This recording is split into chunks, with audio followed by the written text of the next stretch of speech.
for putting on this show. You know, one of my cousins grew up eating butter, and he said he would be okay with dating other cousins. So just to see where that lands you.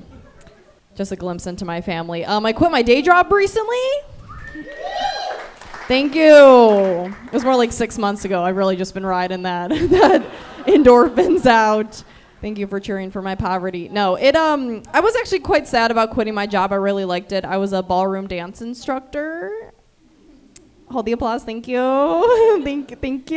It was really fun, though. I got to work with a lot of wedding couples, so I got paid to be the third wheel. And I had this one couple specifically that always, like, in between dancing, they would, like, hug and, like, kiss each other on the forehead. And I was like, oh, guys, that's so sweet. I know you pay me to teach you how to dance, but I will pay one of you to kiss me on the forehead, please. It's been a while. February 16, 2021. I remember the day. Of my last forehead kiss. Why? We don't need to talk about it. It's fine. I have, though, while I've been unemployed, been putting myself back out there, I've been dating locally. Are we into that? Just something walkable is really, I just wanted a hop, skip, and a jumping away, And it's really starting to become a problem, though, because I keep running to, like, every man I've ever dated. Like, whether it be 2 days, 2 months, 2 weeks, like, I see them all the time. And my friends have told me, they're like, Allie, maybe, like, date outside of your zip code, just, like, for once. But I'm creating a sense of community, Like, everywhere I go, someone knows my name and what I look like topless. It's amazing. It really is. I ran into one the other day, and I cried for an hour, but, that's okay. It's the price you pay. My name isn't Lewis or Clark, so I don't need to travel if I don't need to. I think my biggest issue with dating is I love German men. Is this relatable? You're like, I don't know what it is. I don't know what it is, why I love the Germans. Maybe, I just love men in uniform.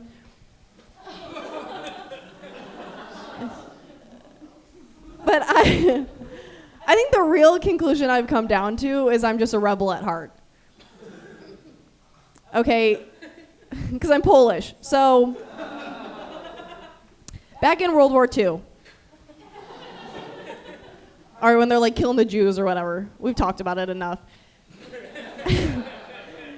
They were also killing civilians, right? So Polish people, my people. And I just like to think that, like, my great-grandmother, she fell for a germ.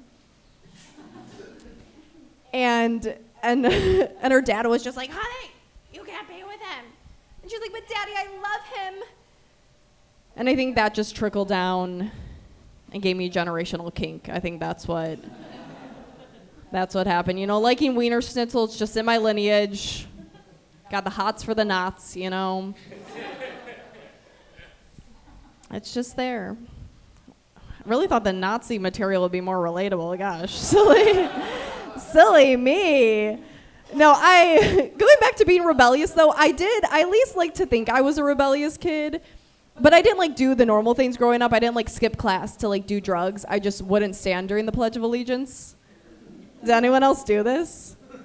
Hell yeah. Well, yeah, look at how you're dressed. Of course you did. I got, like, way too into 7th grade U.S. history, and I was like, there needs to be a separation of church and state, and I'm going to do something about it. I really just thought I was going to change the world as a middle schooler. And, which I don't even know why God is, like, in the Pledge of Allegiance or, like, on our money. He's not even from here. It just doesn't make any sense. God is so interesting to me because I feel like no one finds him for fun. Like, if you're having a good time in life, you're not going to church every Sunday. Like, if you re-find Jesus as an adult, you're at your rock bottom, for sure. I've seen my mom do it many times in my life. She's, like, Catholic every 3 years. It's really... She tried to raise my sister and I religious, though, my mom did. And, when she was on her Catholic bullshit. And she would send us to these classes, like, every Wednesday. And I just couldn't get into anal. But I just hated it. I hated it so much. So I ended up completely converting to Greek mythology. Like hardcore. Shout out Percy Jackson. Hell yeah. Ooh. If you cheered for that, you were a virgin in high school. I would know. Hell yeah. But my mom, she was so upset with me at the time because she was like, Allie, you never got your confirmation. Now you can't get married in a Catholic church. And I was like, Mom, I can get married at the Acropolis now. That's so much cooler. This side of the room is well read. I can tell which side. It's all right. The night's still young. You can crack a book open later. Does everyone know where the Acropolis is? Raise your hand if you don't. No one wants to admit it? You don't? You left. Oh. Do you know where it is, Jim? Can you take a guess? Yes. Did you see a bakery? Thinking about that butter, aren't you? Okay, do you have a guess? Yeah, it's in Athens. Okay, wow, good up for her. You win my approval. That's all you win. You're welcome. All right, let's land this ship. Are we in therapy in here? You're in. Yeah, look at her. Yeah, your hair too. Come on, Candy. I love it. That's so cute.